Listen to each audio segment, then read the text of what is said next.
Senhor vai devolver tudo com juros e correção, porque Ele é fiel, Ele vai fazer aquilo que Ele prometeu. Ele não é homem para que minta, nem filho do homem para que se arrependa. Ele pode fazer igual aquele da parábola dos talentos. Servo bom e fiel, você fez render o meu dinheiro, você fez render os talentos, por mais que você sofra perseguição. O João fez tudo certinho, o João fez tudo de acordo com o protocolo. Mas sabe o que diz aqui no versículo 9? Eu, João, que também sou vosso irmão e companheiro na aflição e no reino da paciência de Jesus Cristo. Ele é um homem paciente.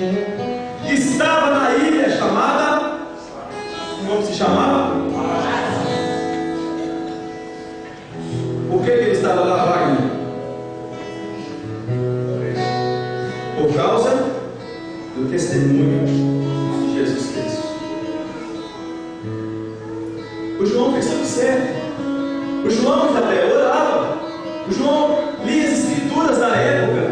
O João chamava as ovelhas perdidas e dizia: vem para cá, gente, não faz isso não. Cuidado com as nossas doutrinas. Sabe qual foi o preço dele? A recompensa dele? Foi exilado numa ilha a 35 quilômetros da Turquia, na região da Grécia, uma ilha chamada Patmos. Sabe quem ia para lá?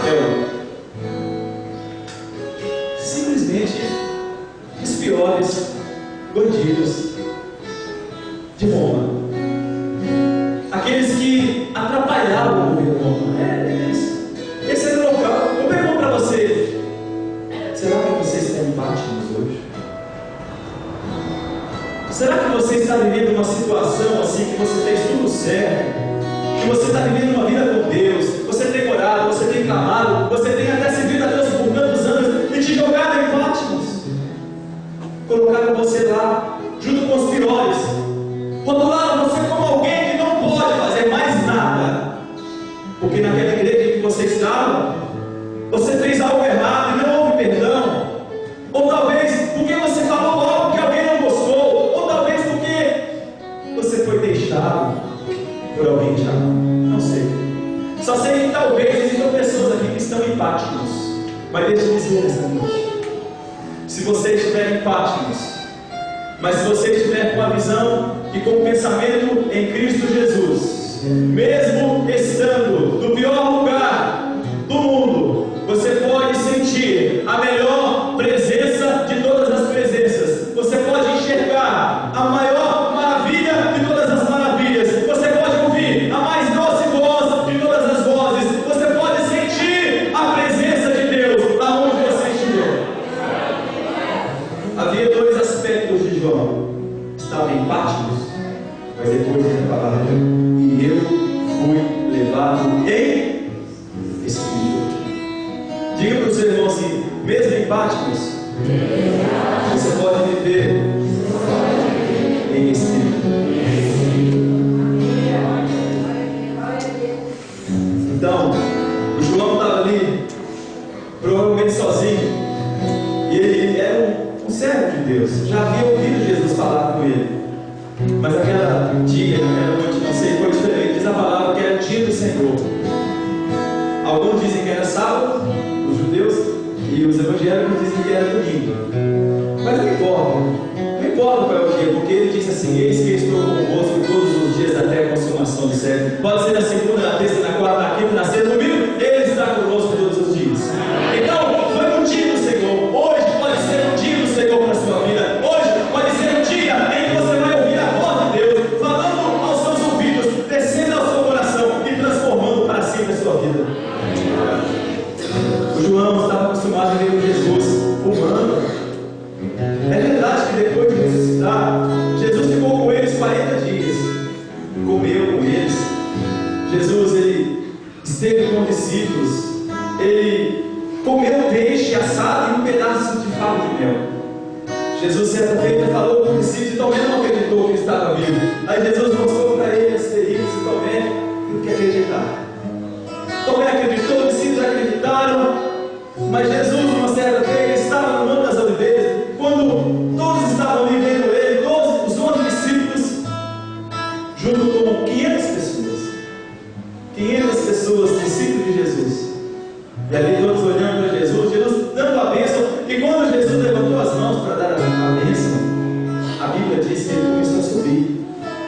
Ele foi subindo, subindo, subindo. Aquele Jesus que ele estava vendo, um Jesus que tinha um corpo humano, mas que tinha a condição de fazer coisas sobrenaturais. Um Jesus que João viveu com ele 3 anos. Aquele Jesus começou a subir. A Bíblia diz que ele foi ascendido aos céus. Olha só, você sabe quando você acende um fogo, o fogo queima para cima ou para baixo? Quando você acende um fogo no seu fogão, o fogo do fósforo, do isqueiro, lembra de uma coisa, da mesma forma que o fogo do sol. Jesus Cristo foi ascendido aos céus. Por quê? Porque Ele é o único capaz de batizar com o Espírito Santo e com fogo. Aquele Jesus do fogo, ele subiu, e aqueles discípulos olhando para ele, todo mundo olha para cima, olha o Rodrigo, olha lá, bonito. O Rodrigo ali mais ou menos naquela altura, e Jesus ali na altura do Rodrigo. De repente os discípulos olhando para Jesus, e a Bíblia diz que ele foi subindo, subindo, até ser tapado por uma nuvem. O coração se entristeceu. Provavelmente houve tristeza. E onde vai?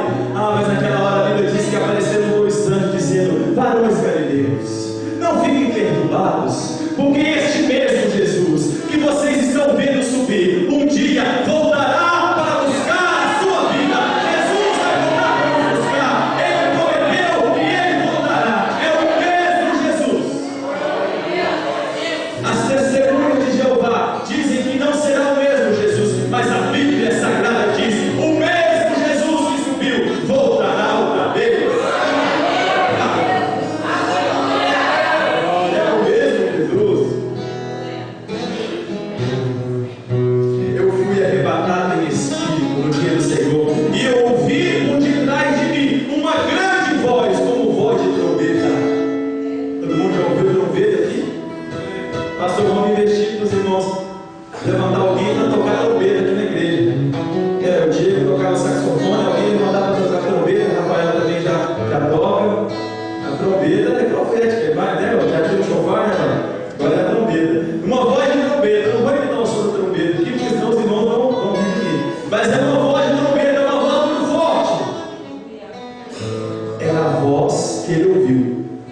E quando ele ouviu aquela voz, a Bíblia diz: e eu me virei para ver.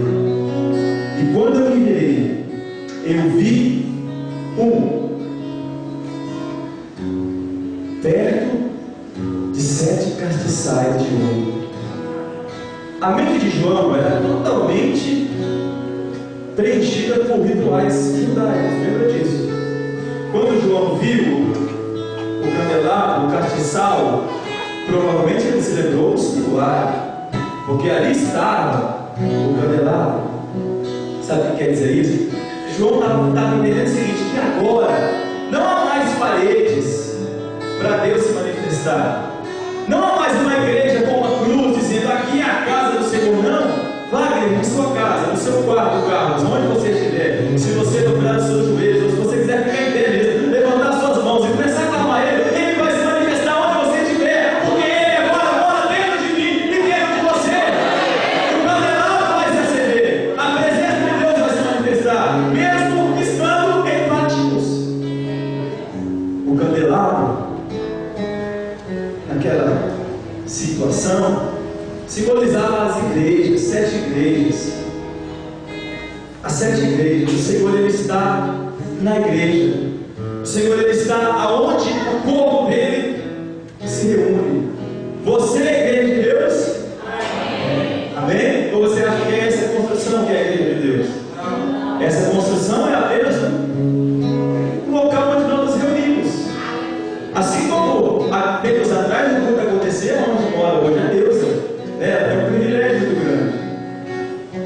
Porque hoje, como disse Estevão, Deus ele não mora mais em templos feitos por mãos humanas, mas Ele mora dentro de mim, dentro de você. Sabe que coisa linda que está escrito em Eclesiastes? Deus disse assim, o sábio disse assim: Deus fez o homem e plantou a eternidade dentro dele. Sabe que coisa linda que está escrito no Evangelho de Lucas, quando Jesus disse assim: se alguém disser que o reino dos céus está ali, ou se Jesus está ali, não acredite, o reino dos céus está dentro de você. Você tem um reino dentro de você, Daniel. Você tem um reino dentro de você. É o reino dos céus, é o reino de Deus. É maior do que o reino da Inglaterra, da Holanda. É maior do que o reino de Portugal. É maior do que todos os impérios. Glória a Deus.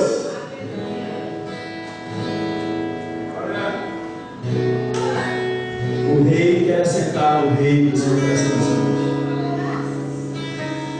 Há pessoas aqui nessa noite que não há rei assentado no coração deles. Há pessoas aqui nessa noite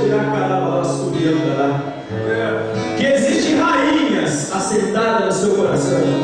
Mas se você quiser nessa noite, o Senhor Jesus vai tirar a rainha e vai se assentar sendo rei dos reis e Senhor dos senhores. Porque o reino dos céus não há rainha, só há rei. Quem será a rainha? Eu acredito que será a igreja do Senhor, arrebatada, limpa, purificada pelo sangue de Jesus, como a noiva do cordeiro imaculada, vai subir para estar com o Senhor nos ares. Nós sim seremos a rainha, a princesa do Senhor. Eu já tenho uma princesa aqui na terra, mas nós vamos ser uma princesa no céu. Glória a Deus. Glória a Deus. E virei para ver, e virando-me, vi 7 castiçais de ouro. Ouro. Quando você vê ouro, você lembra de quê? Você lembra de poder ou você lembra de fraqueza? Poder. Ouro é poder. Ouro é valor. Ouro significa alguém que tem dinheiro, alguém que tem força, alguém que tem condição de mandar e desmandar. Dizem por aí que o dinheiro compra tudo, mas não compra a salvação. A salvação é de graça. Se você quiser nessa noite, você pode receber em nome de Jesus. Mas aquele castiçais era de ouro. Aquele candelabro bonito, sabe por que era de ouro? Porque é na igreja do Senhor que o poder de Deus se manifesta. É na igreja do Senhor que a bênção do Senhor é repartida. E a bênção do Senhor, ela enriquece e não acrescenta força. É na igreja do Senhor que o fogo se acende.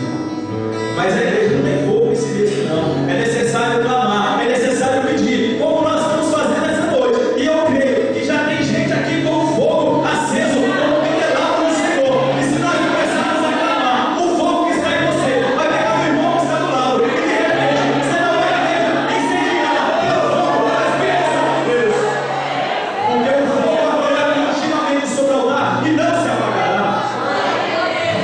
Naquela hora João viu o castiçal, ele viu e de repente ele tirou a visão do castiçal para o homem, o Filho do Homem. Sabe por quê? Porque não é a igreja que salva, é o Senhor Jesus, é o único Salvador, o único Senhor, acima de todo nome. Por mais que você olhe e enxergue a igreja, na frente da igreja está o Senhor Jesus marchando, poderoso na batalha, o vencedor dos vencedores, o Senhor dos senhores. Aleluia!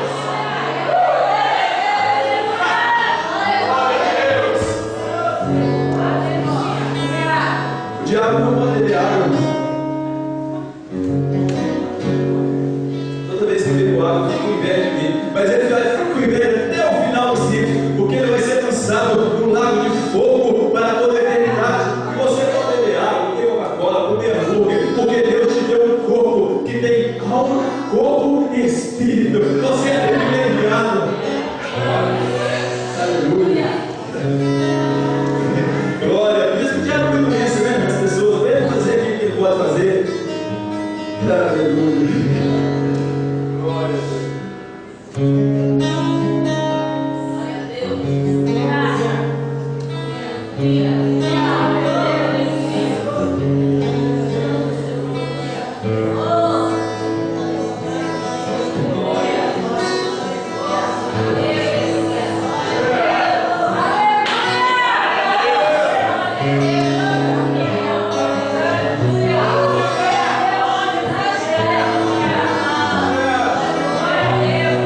Pastora Graça, por favor, vem aqui na frente. Olha aqui a pastora Graça. Todo mundo está olhando, está vendo a saia da pastora Graça?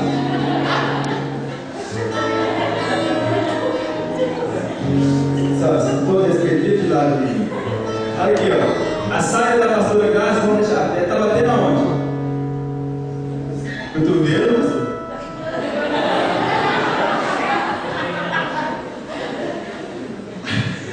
A Bíblia diz que o Senhor Jesus, aquele ser que João viu, ele estava vestido com uma veste como essa aqui, da pastora Graça, que dava até o calcanhar.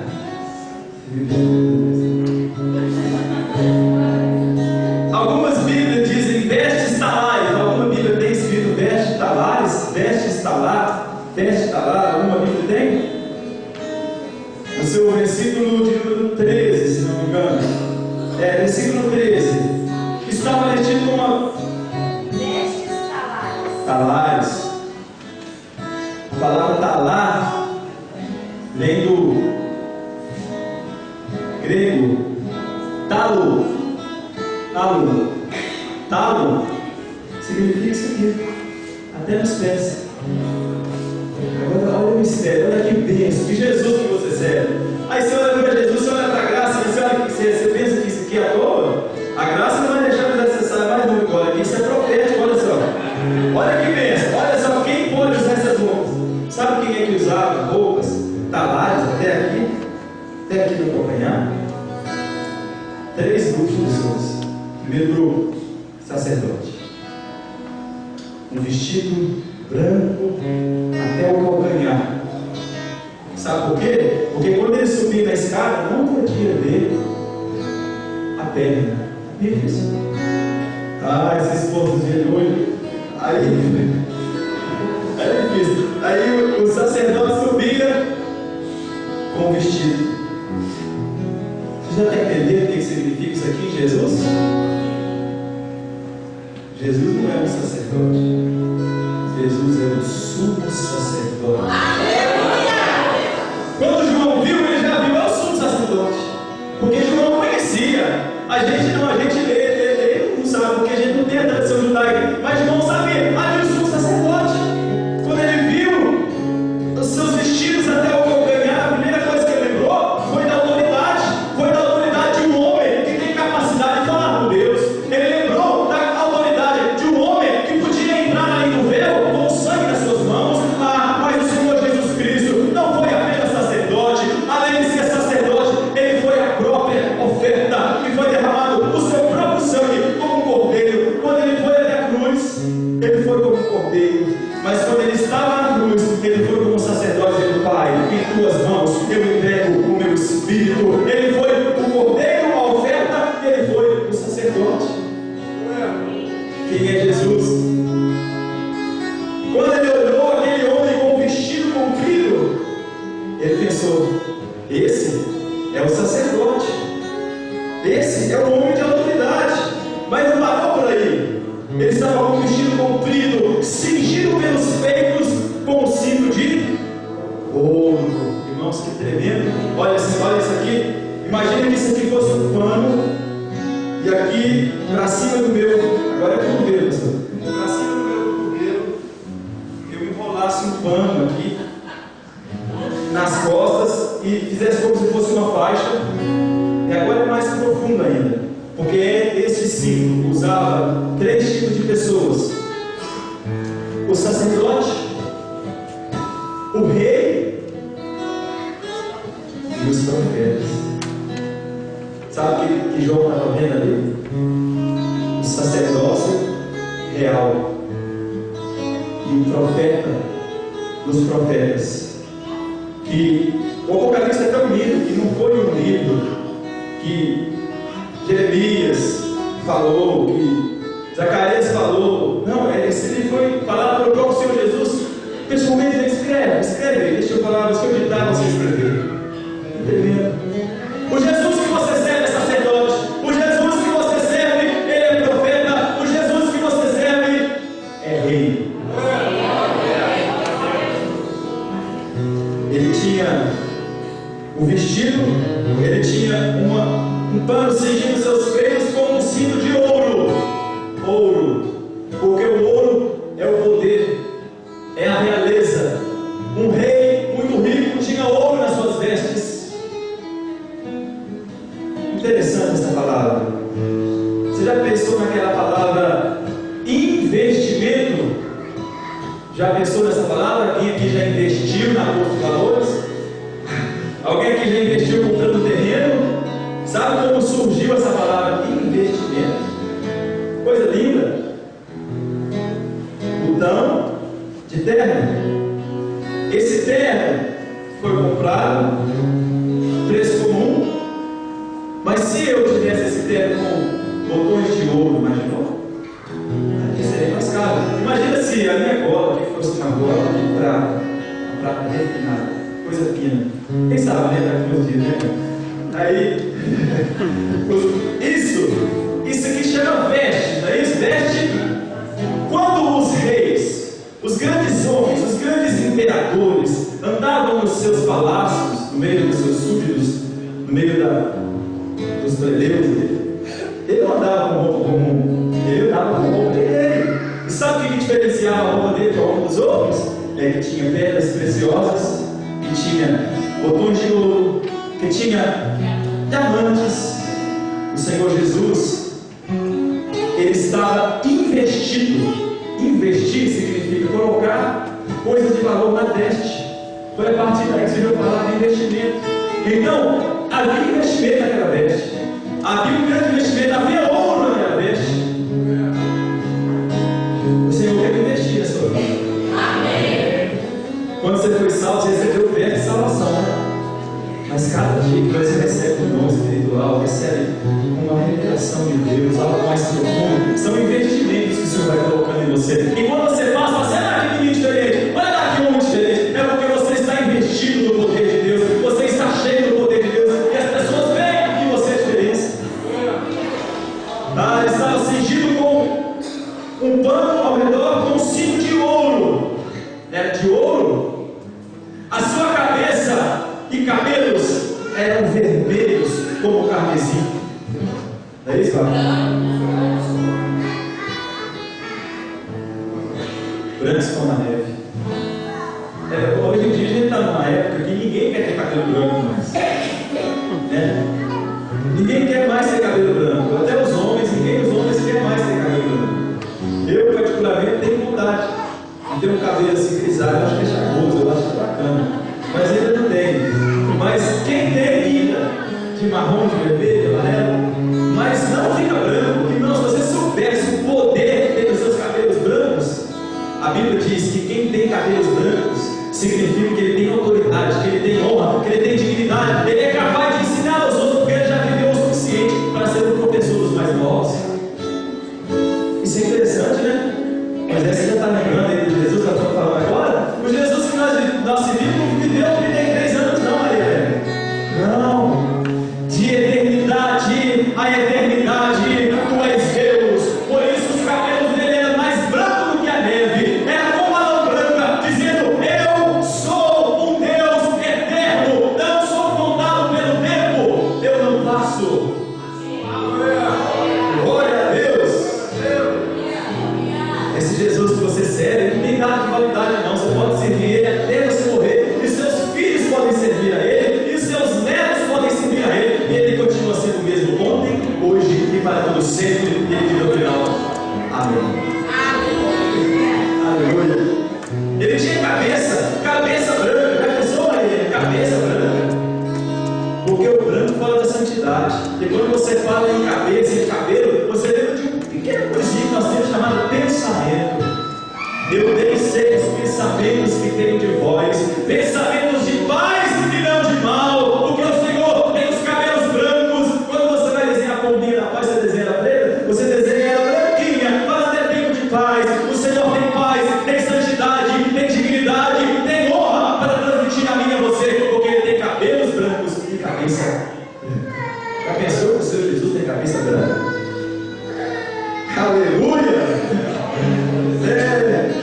É bom para as crianças vai montando o Jesus direitinho, do jeito que está no Apocalipse. E cabeça e cabelos eram brancos como a lã branca, e como a neve. E os seus olhos eram como o quê? Chama de fogo. Sabe o que está dizendo no original? E os seus olhos cuspiam fogo. Eu não sei como que está a sua vida com Deus, não. Eu não sei se você está bem com Deus, se você está mal com Deus. Eu não sei se você tem certeza da sua salvação, se nessa noite você dormir e não mais acordar nessa terra, você vai para o céu ou para o inferno. Diga para você nessa noite: existe um Jesus que não tem mais aqueles olhos azuis pintados, não. Os olhos deles são como chamas de fogo. E sabe o que significa cuspir fogo? Ira e juízo. É duro, né? Pois é, mas o mesmo Jesus que foi açoitado, ele vai voltar como juiz. Hoje ele é advogado. Se você quiser uma defesa no tribunal, você pode ainda pedir, porque não cobra nada não.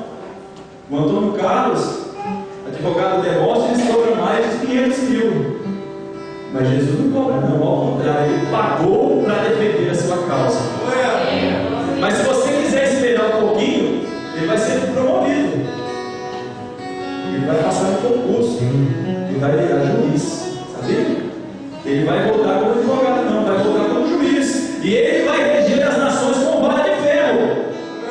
Não vai ser com tapinha, não vai ser com esponjinha, não, vai ser com vara de ferro. O Jesus que nós acreditamos é um Jesus vivo. E ele é justo. Ele é justo. Os olhos como chama de fogo. Sabe o que significa isso, Leão? Que o meu coração, ele pode ser contemplado pelos olhos de Jesus. Eu não sei o que você está pensando não, Leão, mas o Senhor Jesus nessa noite, com olhos como chamas de fogo, começa a aquecer o seu coração e a restaurar a sua vida, porque ele pode contemplar os seus pensamentos. Não acabou não, Leão. Não acabou não. Esse Jesus que nós estamos pregando, ele está aí com você, ele está presente, ele vai restaurar a sua vida, como ele fez com João, ele empático. Ah, Jesus querido, olhos como chamas de fogo, e os seus pés, essa palavra foi tremenda. Hoje eu fui almoçar na casa da sogra, estava uma bênção, né? A Thaís ajudou a fazer o almoço, a Neuza, e a gente comeu bastante, e foi 3 horas da tarde, agora eu tenho que ir embora, que tem que preparar a mensagem. E eu fui ler esse texto, eu, Senhor, o que é isso aqui, latão reluzente? O quê?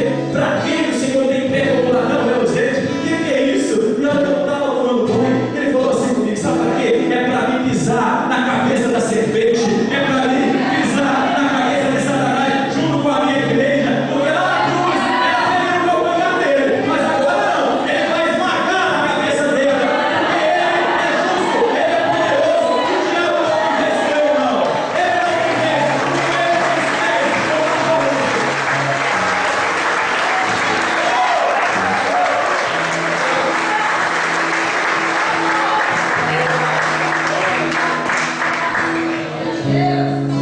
latão reluzente, já imaginou, Luiz? Quem já estudou a física aqui sabe que a velocidade da luz é algo extraordinário. A nossa mente não consegue entender a velocidade da luz. Ah, os pés do Senhor Jesus são como um latão reluzente, porque ele disse para João, João aprendeu isso, sabe o que João escreveu? Se andarmos na luz, como ele na luz está, e tivermos comunhão com os outros, o sangue de Jesus nos purifica de todo pecado. O Senhor Jesus não anda de trem, metrô, trem bala, não anda. Ele vai na velocidade da luz, ele não piscar de olhos, de repente, num só piscar de olhos, a igreja não estará mais aqui, seremos arrebatados, porque ele tem os pés como um latão reluzente. Tem um Deus grego que tem umas asinhas na calcanhar. Esse Deus não chega nem perto dele. O nosso Jesus tem pés como um latão reluzente. É a velocidade da luz que ele trabalha. Você pode travar agora que de repente esse lugar já chega na sua mão. Não se espera muito não. Aleluia. A sua voz era como o que, Wagner? Por favor. Muitas águas. Fala de novo. Muitas águas. Olha só, tá aparecendo, tá, irmão? A voz como muitas águas. Alguém aqui já foi no Tamboril, na cachoeira do Tamboril? Cachoeirinha pequena, mas dá um barulhinho. Dizem que tem uma cachoeira também aqui em Amadeu, eu nunca fui. Não sei se é grande. Tem um lugar que a gente ia também, que não foi, que é o Carrancas. Muitas cachoeiras. Irmãos, mas uma coisa é séria. Quando você vai visitar as cataratas do Iguaçu, não fui eu. Você vai ouvir o som das ondas. vai às vezes falha lá. Mas eu não consigo. Aquela voz de muitas águas. Sabe o que significa isso? Enquanto o Senhor estiver falando, ninguém pode ser ouvido. Deixa eu abrir um parênteses aqui. Aproveita o momento da mensagem e ouve a voz do Senhor. Não fica conversando não, fica mandando mensagem não, porque a voz do